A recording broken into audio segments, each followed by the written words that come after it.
오늘 정인 출석 요구서라는 제목으로 박동수 목사님 말씀 전해 주시겠습니다.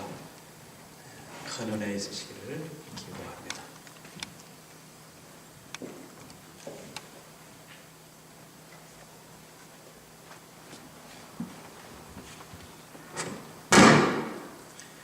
잠깐 기도하겠습니다. 은혜로우신 아버지 하나님, 참 좋은 날씨 가운데 주님 전을 찾아나와 예배드리게 하시니 감사합니다. 저희들 마음 하나님 말씀에 귀를 기울이게 도와주시옵고, 성령 하나님이시여 이 시간 말씀하시사 저희들의 마음 문 열리게 도와주시옵고, 주님 안에서 승리의 찬감으로는 귀한 시간 되게 도와주시옵고, 부족한 종을 도구로만 사용하여 주옵소서. 예수님의 이름으로 간절히 기도드렸사옵나이다. 아멘.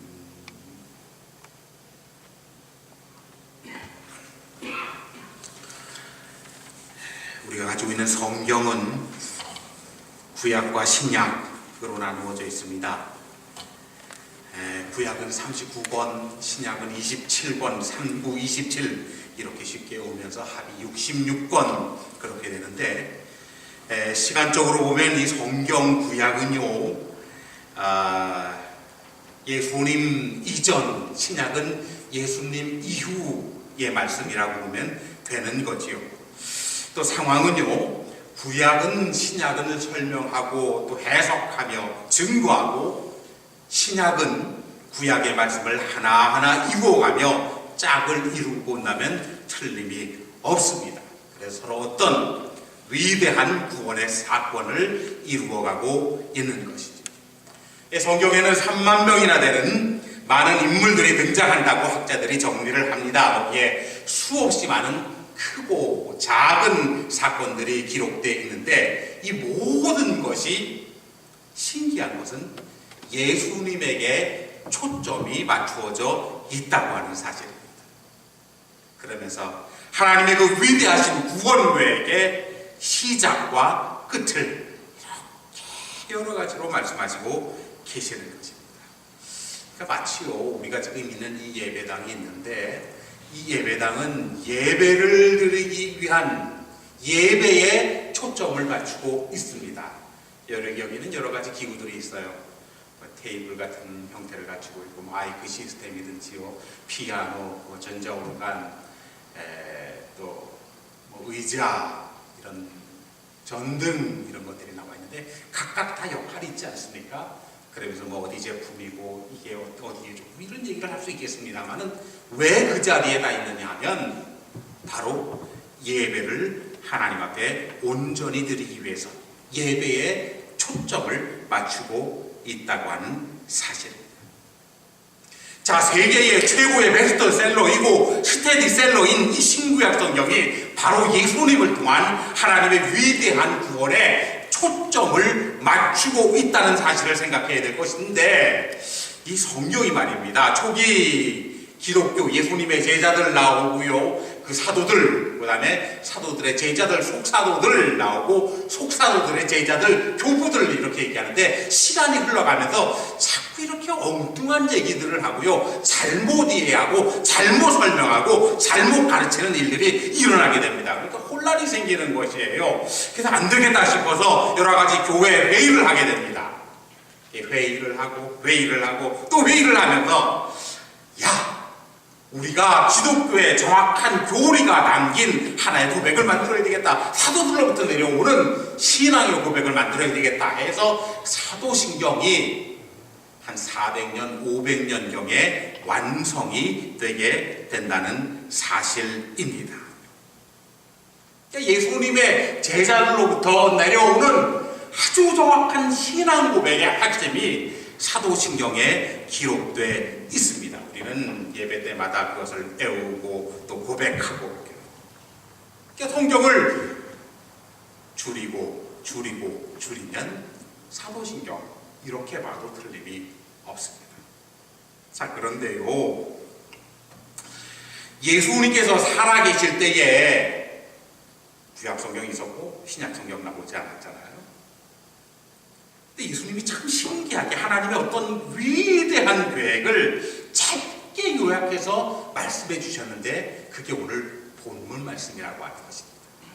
그러니까 사도신경 그러면 성경을 요약한 그 후의 말씀이지만은 예수님이 직접 말씀하신 것 중에 성경을 하나님의 위대한 구원의 계획을 짧게 요약하는 것이 있다 그러면 이 말씀입니다. 그러니까 진주와 같은 말씀이라고 봐도 틀림이 없습니다. 자, 신구약 성경의 내용을 가장 잘 요약한 것 오늘 우리 읽어주셨는데요. 우리 한번 같이 보도록 하겠습니다. 그런 시각을 가지고 한번 보도록 하겠어요. 44절 중반에 곧 모세에부터 기록되었으니 47절까지만 우리 한 목소리로 성경이 요약되구나 이런 심정을 가지고 한번 읽어보겠습니다. 시작. 곧 모세의 율법과 선지자의 글과 시편에 나를 가리켜 기록된 모든 것이 이루어져야 하리라 한 말이 이것이라 하시고 이에 그들의 마음을 열어 성경을 깨닫게 하시고 또 이러시되 이같이 그리스도가 고난을 받고 제3일에 죽은 자 가운데서 살아날 것과 또 그의 이름으로 죄사함을 받게 하는 회개가 예루살렘에서 시작하여 모든 족속에게 전파될 것이 기록되었으니 아멘. 사도신경을 우리가 외우고 고백하면서 믿습니다.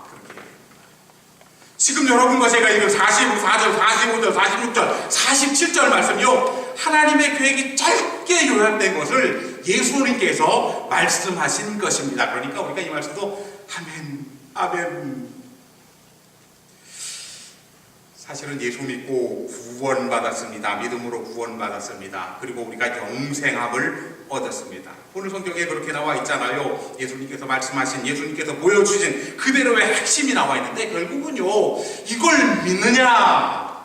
믿으면 영생, 믿음은 생명을 얻는다는 거, 영생을 얻는다는 거, 생명을 얻는다는 거예요. 다시 말하면 생명을 바쳐서라도요, 이 믿음을, 이 말씀을 믿는 믿음을 지켜야 될 것을 우리들에게 말씀하고 있습니다. 그러니까요, 세상에는 믿는 형태로 볼 때는 두 가지 형태가 있다고 볼 수가 있습니다. 하나는 신념이요, 또 하나는 믿음입니다.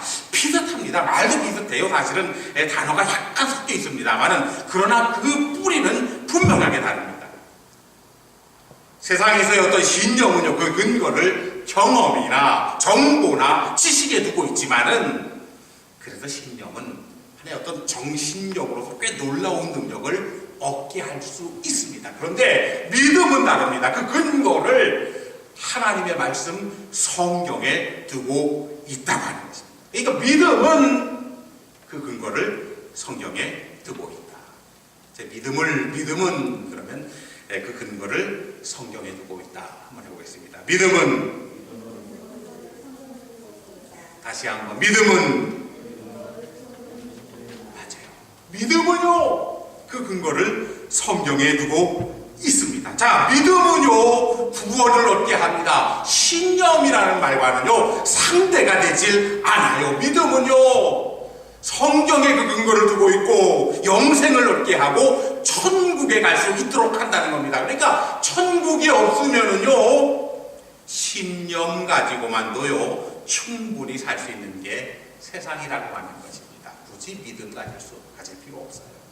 천국이 없다면은요, 신념 가지고 살면 된다고 하는 것입니다. 자, 그럼 지금까지 왜 이렇게 설명을 했나? 간단히 정리합니다. 하나님 말씀 신구약 성경을 우리가 믿고 있지요. 그 다음에 이것이 하나님의 계획이고 하나님의 섭리라는 사실을 믿고 있습니다. 그리고 오늘 말씀 본문으로 주신 말씀을 이 말씀을 믿음으로 살겠습니다. 믿음의 사람이 되겠습니다. 이렇게 이제 딱 끝나고 나서 우리 이제 천국 갈 배선됐다 이렇게 하고 끝나면 좋은데 오늘 문제가 생겼습니다. 오늘 마지막에 48절이 나오게 되는데 48절 말씀이 문제예요. 48절 한번 보도록 하겠습니다. 이 말씀을 하신 다음에 마지막으로 예수님께서 뭐라고 그러셨냐면 다 같이 시작. 너희는 이 모든 일의 증인이라. 위트니스가 된다고 성경은 말씀하고 있습니다. 자, 연결되는 성경, 사실은 누가복음, 누가가 기록을 했고요. 그 다음에 이제 누가가 사도행전을 기록하게 되는데 사도행전 1장에 보게 되면 하나의 어떤 사건 같은 게 나오게 되는데 예수님의 제자들이 가룟 유다가 죽고 11명입니다. 그래서 한 명 더 추가를 해야 되겠다. 이렇게 해서 회의를 하고 뽑는 장면이 성경에 나오게 됩니다. 이제 1장 16절 이하에 베드로가 가룟 유다에 대해서 얘기하는 거 이렇게 그래서 내가 죽었지 않느냐. 그러니까 우리가 한 명 더 뽑아야 된다 하면서 21절 이하에 보니까 12번째 제자를 뽑아야 하는데 뭐라고 얘기하느냐면 이러함으로 요한의 세례로부터 우리 가운데 올려져 가신 날까지 주 예수께서 우리 가운데 출입하실 때에 항상 우리와 함께 다니던 사람들 중에 하면서 자격의 조건을 내세우는데 뭐냐면은 야, 우리와 함께 이렇게 제자들처럼 이렇게 예수님 가까이에 왔다 갔다 하는 사람 중에 뽑아야 된다. 그렇게 얘기하면서 아주 중요한 말씀을 하십니다. 어떤 일을 할 사람이냐면 그 다음에 이어지는 말씀이 우리와 더불어 예수께서 부활하심을 증언할 사람이 되게 하여야 하리라 하거늘 하면서 베드로가 이렇게 선언을 했고 추천을 하게 되는데 두 명이 추천되잖아. 요셉과 마띠아가 추천이 되고 그 중에 마띠아라고 하는 사람이 예수님의 12번째 제자 가룟 유다 대신 뽑히게 된다고 하는 말씀이 나와 있습니다. 자, 그러니까요 12번째 제자를 뽑으면서 이 사역의 핵심이 뭐냐면 예수님께서 부활하심을 증언할 사람 뽑아야 된다. 베드로가 그렇게 얘기했고 마띠아가 뽑히게 됩니다. 그러니까 사도들에게 있어서 가장 중요한 의무, 직무는 뭐냐면요. 그건 결국 교회에서 가장 중요한 직무 중에 하나는 뭐냐면 부활에 대한 증인이 되는 것이라고 볼 수가 있다는 얘기입니다. 그러니까 당시 어떤 상황을 볼 때 실제로 다른 증인은 거의 이렇게 필요는 없어요. 왜냐하면 예수님께서 십자가 달려 돌아가신 것 그러면은 아니 뻔히 알지 않습니까? 무슨 대제사장 가야바든지요, 총독 본디오 빌라도이든지요 선언을 했고 죽이겠다 했고 수없이 많은 사람들이 바라바 대신 예수를 죽여라 선언했고요. 또 십자가 처형을 치르는 동안에 무슨 로마 병정도 나오고요, 거기 백부장도 나오고요. 이렇게 하면서 수없이 많은 사람들이 예수님의 십자가에 대한 것을 지켜봤습니다. 그런데 부활에 대한 것은 보지 못했다는 얘기예요. 그러니까 부활의 증인을 뽑아야 된다 해서 예수님의 12번째 제자를 다시 뽑게 되었다고 하는 사실입니다. 그러면서 오늘 성경에도 그랬잖아요. 예수님께서요. 너희는 증인이다. 그러니까 여러분이 동의하지 않든 동의하든 예수님의 제자들로부터 와서도 그렇고 예수님의 말씀으로부터 와서도 그렇고 여러분과 저는요. 증인. 성경은 그렇게 말씀하고 있습니다. 무엇에 대해서 증인? 예수님이 부활하신 것에 대한 증인이라는 거예요.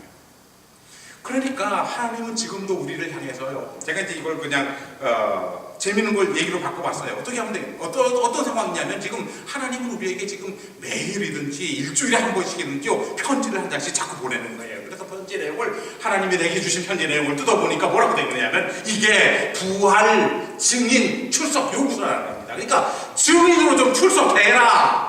무슨 증인? 부활 증인으로서 출석을 요구하는 그 편지를 그게 매 시간 보낼 수도 있고요. 매일 보낼 수도 있고요. 매주일 보낼 수도 있고 여러분과 제가 그 증인 출석 요구서를 받고 이 자리에 나와 하나님 앞에 예배 드린다고 봐도 틀림이 없다고 하는 사실입니다. 예, 증인으로 오면 증인 선서를 하잖아요. 찾아보니까 증인 선서 그렇게 한데 저 법정에 가보지라는 것도 못했는데 보니까 양심에 따라 숨김과 보탬이 없이 사실 그대로 말하고 만일 거짓말이 있으면 위증의 벌을 받기로 맹세합니다. 증인 박동순 이렇게 증인 선서를 하고 증인을 한다는 겁니다.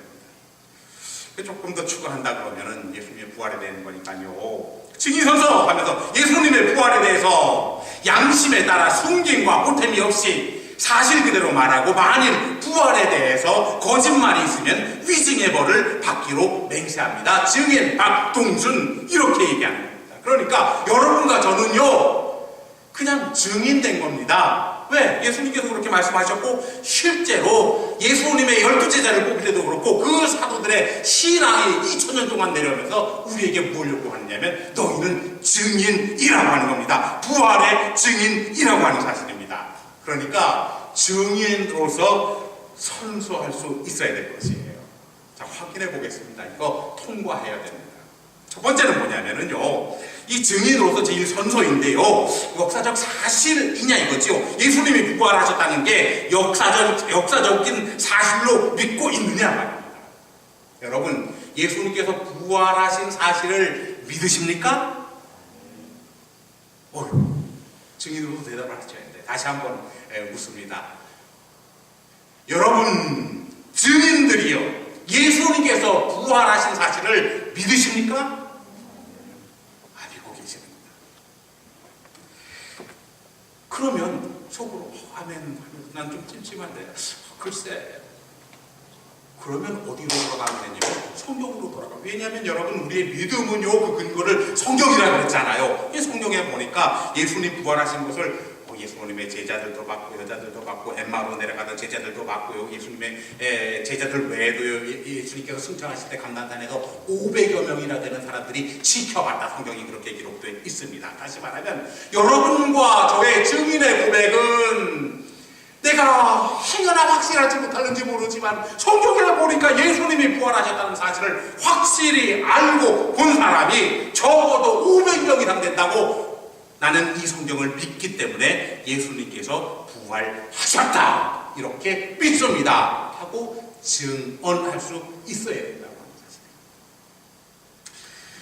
이게 조금 이제 성경을 보면서 이해 안 되는 거죠. 이게 십자가, 여러분 보세요. 십자가, 부활인데 십자가 그러면은요 굉장히 떠들썩했다고 보면 됩니다. 그러니까 시기적으로 이제 목요일 저녁부터 금요일 새벽까지 예수님 신문 받으시고 왔다 갔다 하고 예수님의 제자 부인하는 얘기도 나오게 되고요.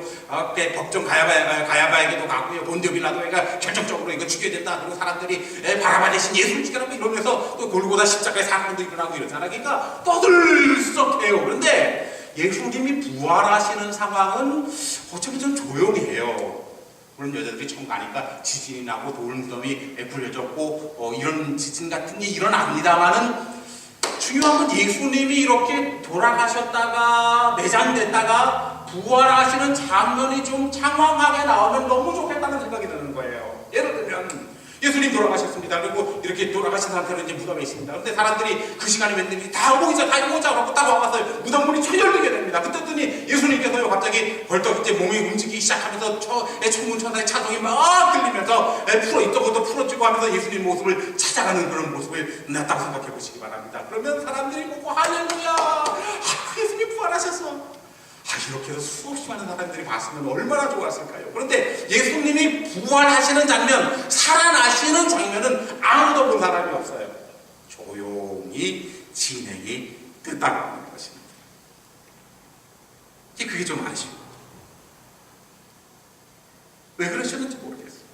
그리고 부활하신 다음에도 마찬가지입니다. 여러분, 예수님이 십자가 지시기 전, 돌아가시기 전까지는요, 예수님이 하신 일을 보세요. 무슨 오병이어도 있고요, 바다의 잔잔하라도 있고요, 예수님이 죽은 사람도 살리기도 하고요, 병자를 고치기도 하고요, 난리가 났잖아요. 근데 예수님이 부활하신 다음에는 40일 사셨습니다. 그땐 거의 기적 같은 약간 그런 것도 일어났습니다만은 조용하신 편이에요.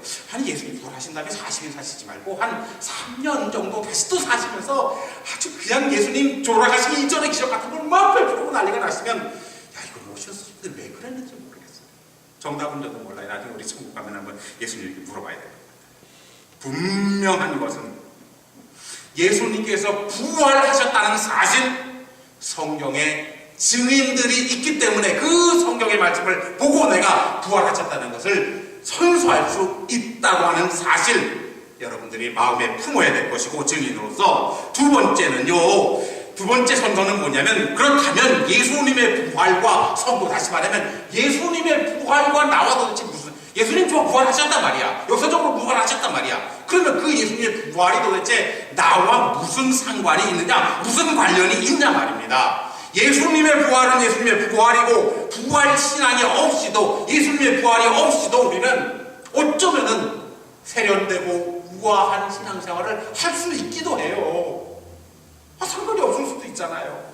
그런데 뭡니까? 상관이 있냐 말이에요. 관련이 있냐 말이에요. 근데 직접 관련이 있다고 하는 얘기입니다. 그것도 어떻게 직접 관련이 있지? 그 성경 말씀을 내가 믿으니까, 성경 말씀에 근거해서 하나님 말씀 의지해서 내가 이걸 믿음으로 고백합니다. 예수님 뭐라고 그러셨습니까? 예수께서 이르시되 나는 부활이요 생명이니 나를 믿는 자는 죽어도 살겠고 무릇 살아서 나를 믿는 자는 영원히 죽지 아니하리니, 이렇게. 예수님이요 부활하신 분입니다. 부활이세요. 그런데 예수님을 믿는 자는 죽어도 살겠고, 예수님 믿으면, 부활의 예수님 믿으면 예수님의 부활과 내가 상관이 있는데, 관련이 있는데, 나도 죽었다가 살 수 있다는 근거를 성경을 통해서 확신한다는 것입니다. 보세요. 근데 사도 바울은 또 뭐라 그러냐면, 그주께서 다시 살아나신 일이 없으면 너희의 믿음도 헛되고 너희가 여전히 죄 가운데 있을 것이죠. 이렇게 되십니다. 그러니까 반대로 얘기하면 예수님께서 부활하셨기 때문에 우리의 믿음이 헛된 것이 아니고 우리의 죄도 용서받았다고 하는 사실입니다. 그러니까 관련 있죠. 예수님 부활하신 거 무슨 관련이 있냐면 나하고 나 제가 가운데 살았는데 예수님 부활하셨기 때문에 이제 용서해 주셨어. 이 사실을 성경 예수님 말씀하신 말씀과 지금 사도 바울이 말씀하신 말씀을 근거로 해서 우리가 분명히 믿고 있다는 사실입니다. 또 보니까 사망이 한 사람으로 말미암아 죽은 자의 부활도 말미암았으니 죽은 자의 부활도 한 사람으로 말미암아 아담 안에서 모든 사람이 주목같이 부활하신 그리스도 안에서 모든 사람이 삶을 얻으리라고 전서 19장에 있는 말씀인데 이것도 마찬가지 말씀입니다. 예수님이 부활하셨기 때문에 나도 부활한다는 말씀을 이 성경을 근거로 하고 내가 아멘 하니까 예수님의 부활이 나와 상관없는 것이 아니라 나와 직접 관련이 있다고 성경을 통해서 우리가 고백을 한다는 사실입니다. 그러니까 예수님의 부활, 나의 부활과 관련이 있습니다. 증인으로서 그렇게 담대히 얘기할 수 있습니다. 그 다음에 세 번째로 넘어갑니다. 증인의 또 다른 선서를 하는데 그렇다면 문제가 생겼어요. 당신도 부활하는가? 언제 당신이 부활하는가? 이 얘기입니다.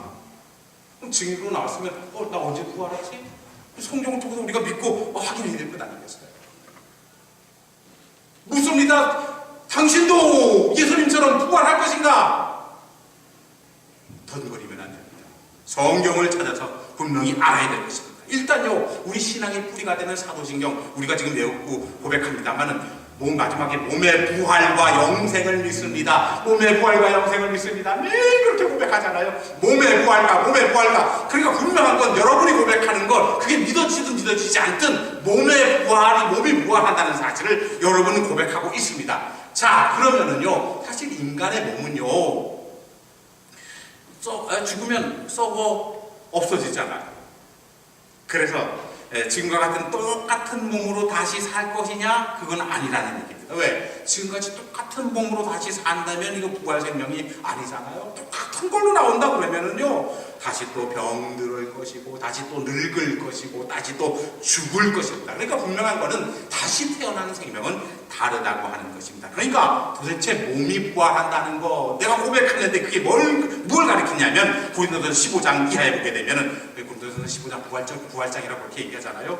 거기 보면 43절에 보면 죽은 자의 부활도 그와 같으니 썩을 것으로 심고 썩지 아니할 것으로 다시 살아나며, 그래서 우리가 다시 부활하는 거 확신하는데 어떻게 되느냐면 예전에는 썩을 것이었는데 다시 부활하는 몸은 썩지 아니할 것이다. 썩지 아니할 것으로 다시 살아난다. 그렇게 되어 있습니다. 52절로 넘어가면 나팔 소리가 나네 죽은 자들이 썩지 아니할 것으로 다시 살아나고 우리도 변화되리라. 여러분, 우리가 나중에 다시 살아날 때는요, 지금이 똑같은 몸이 아니라 썩지 아니할 몸으로 변화된다는 사실을 분명히 성경 말씀은 우리에게 말씀해주고 있습니다. 다시 살아나는데 그 몸은 변화된 몸이다.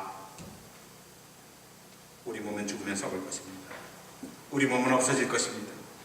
그러나 부활의 몸은 그렇지 않다는 것이, 예수님께서 부활하시고 40일간 그 몸을 입으시면서 우리에게 보여주셨습니다. 그러니까 40일간 입으신 그 몸은 첫 열매로 보여주시는 거예요. 샘플로 보여주시는 거예요. 너희들이 이렇게 부활될 것이다. 두 번째 열매는 우리가 나중에 예수님처럼 부활의 몸을 입을 것이라고 성경을 말하고 있으니 우리가 이걸 믿고 증인으로 선언할 때 맞습니다. 나도 예수님처럼 부활할 것입니다. 이렇게 담대히 고백하고 선언할 수 있어야 될 것입니다. 그런데 보니까 예수님이 부활하셨을 때 그 몸은 좀 신기했잖아요. 이거 우리 지금 상식으로 이해를 못해요. 왜냐하면 방에 문이 닫혔는데 저절로 이렇게 들어가기도 하고 또 그러면서도 또 음식도 잡수셨다는 말씀도 성경에 기록되어 있고 뭐든지 그건 상상할 필요가 없습니다. 어쨌든요, 성경은요, 우리가 변화된 몸이라고 하는 것입니다. 자, 우리가 몸의 부활이 이루어지는데 오직 예수님에게만 한 번 현실로 이루어져서 부활의 첫 열매로 얘기하는 거고, 우리는 나중에 예수님 강림하실 종말에 부활의 현실에 참여하게 된다. 성경에 기록되어 있고 내가 이걸 믿고 내가 담대히 증인으로서 나도 그렇게 됩니다 하면서 선언할 수 있어야 증인의 삶이라고 하는 것입니다. 이거 정리하면 모두 죽습니다. 몸도 썩습니다. 씨가 땅 속에 들어가서 썩는 것과 마찬가지입니다. 그러나 죽어 썩는 것으로 끝나는 것이 아니라 변화된 몸으로 다시 난다고 말씀했고, 이 사실을 제자들이 예수님을 통해서 믿었고 그것을 전파했고 그 전통을 이어가는 것이 여러분과 저의 신앙의 삶이라고 하는 것입니다. 몸의 부활, 이렇게 좀 기대되지 않나요? 나중에 부활하든 말든 그건가요? 성경을 통해서 우리는 분명히 설레지 않나요? 그래서 나이가 좀 이렇게 돌아가실 때 좀 나이가 되면 설렐래나요?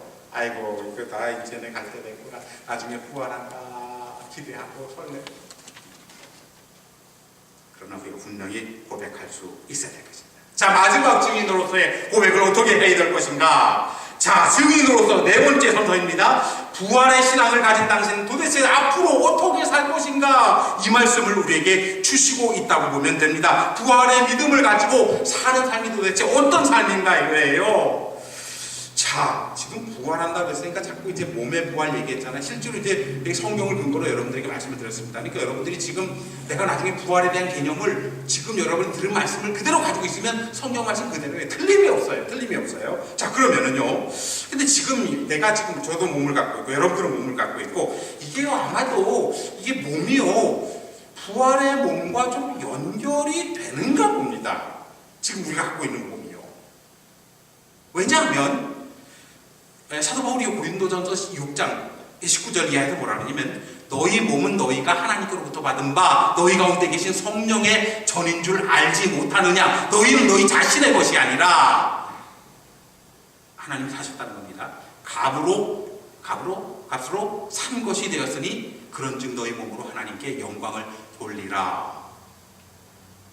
자, 우리 몸이요, 지금 성경은요, 죽은 후에는 나중에 부활의 몸으로 이렇게 몸의 부활로 일어날 것입니다. 그런데 그렇다면 지금 어떻게 보니까 그건 나중 일이잖아요. 예수님 강림하실 때니까 우리가 죽은 다음에 썩어진 다음에 나중 일이잖아요. 자, 그건 그렇고요. 그럼 지금은 내가 지금 이 몸을 어떻게 유지하면서 어떻게 관리해야 될 것인가? 이 말씀을 근거로 본다 그러면은요, 지금 하나님이 우리에게 네 몸을 샀다. 그러니 네가 이게 네 게 아니고 네 몸이 성령의 전이다.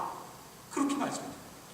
그러니까 우리 몸이 지금 살아가도록 만들어졌습니다. 밥을 먹어서 건강하고요, 운동을 해서 건강하고요, 지금 만들어졌습니다. 그런데 한편으로는 우리의 몸이 뭐냐면은 성령의 전, 하나님의 영이 계신 곳이 여러분과 저의 몸이라고 하는 사실이에요. 자, 보십시오. 마이크가 있습니다. 마이크의 귀는 목소리를 크게 들려주는 거다. 그런데 의미를 부여보면 하나님의 귀한 말씀이 성도의 귀에 들려지도록 하는 역할은 그럼 다르잖아요. 우리의 몸이요, 지금 살아갈 수 있습니다. 먹고 건강하고 운동하고 뭐 행동하고 봉사하고 충성하고. 그런데 한편으로는 하나님이 네 몸 샀다. 성령, 하나님의 영이 거하는 전이다. 이것도 성경을 통해서 우리에게 말씀하고 있으니 내 몸을 어떻게 유지해야 될 것인가? 내 몸 하나에 지금 이게 해도 되느냐 안 해도 되느냐, 이걸 궁금하게 생각한다면 이 말씀을 마음속에 새겨야 된다는 겁니다. 아이고, 맞아, 하나님이 내 지금 이 속에 계신다는데, 이 속에 계신다는데 하면서 우리의 몸을 관심 있게 이런 시각으로 바라볼 수 있어야 된다는 것입니다. 여러분, 그렇잖아요. 태우겠습니다. 뭐 여기 와서 애들 뭐 왔다 갔다 해도 올라가는데 이전에 이제 그렇게 했죠. 왜? 거룩한 것이 하고, 예를 들어서 진짜 하나님이 예배드리는 훌륭한 어떤 여러 가지 그 성물들이잖아요. 근데 단순히 생각하면 나무로 만들었습니다. 그냥 그러기도 하지만 거룩한, 다시 말하면 여러분 우리 똑같아요. 우리의 몸으로 살아가지만 우리의 몸이 성령의 전이라고 하는 사실입니다. 그럼 어떻게 해야 될 것인가는 여러분과 제가, 또 내가 이 성령의 전에 대해서 어떻게 책임질 것인가도 우리가 판단했습니다. 왜? 하나님의 것인데 라고 생각하면서 하나님께 위임해버리는 놀라운 고백이 나와야 될 것이다. 우리 몸속에는 뭐 마음도 있고 생각도 있고 다 있을 것입니다. 죽으면 끝이지만은. 자, 보십시오. 그러면 우리의 마음에 무엇을 해야 될 것인가? 부활과 연관지어서, 그러니까 한마디로 얘기하면 부활의 어떤 그런 신앙이요 넘쳐 흐르게 해야 될 것입니다. 왜냐하면 베드로전서 1장 3절에 보니까 주 예수 그리스도의 아버지 하나님을 찬송하리로다. 그 많으신 긍휼대로 예수 그리스도를 죽은 자 가운데서 부활하게 하심으로 말미암아 우리를 거듭나게 하사 산 소망이 있게 하시며 그랬습니다. 그러니까 예수 그리스도를 죽은 자 가운데서 부활하게 하심으로 말미암아 부활하셨는데 그게 우리가 뭔 연관이 있느냐면 우리를 거듭나게 하시고 산 소망이 있게 하셨다. 리빙 호프가 있게 하셨다는 겁니다. 여러분 왜 힘듭니까? 저도 생각해보니까 힘들 때 너무 힘들어, 너무 괴로워. 그때 뭐가 있으면 좋겠느냐면 살아갈 희망을 주신다면 얼마나 좋을까? 나를 좀 거듭나게 할 수 있는 것이 있으면 얼마나 좋을까? 그런데 부활신앙이 그렇게 할 수 있다고 지금 이야기하고 있는 것입니다. 그래서 다른 쉬운 성경에 보니까 우리에게 새 생명, 산 희망을 안겨주셨다. 그게 뭐냐면 예수 그리스도가 죽은 자 가운데서 다시 예수 그리스도를 죽은 자 가운데서 다시 살리심으로 말미암아 우리를 거듭나게 하시고 산 희망을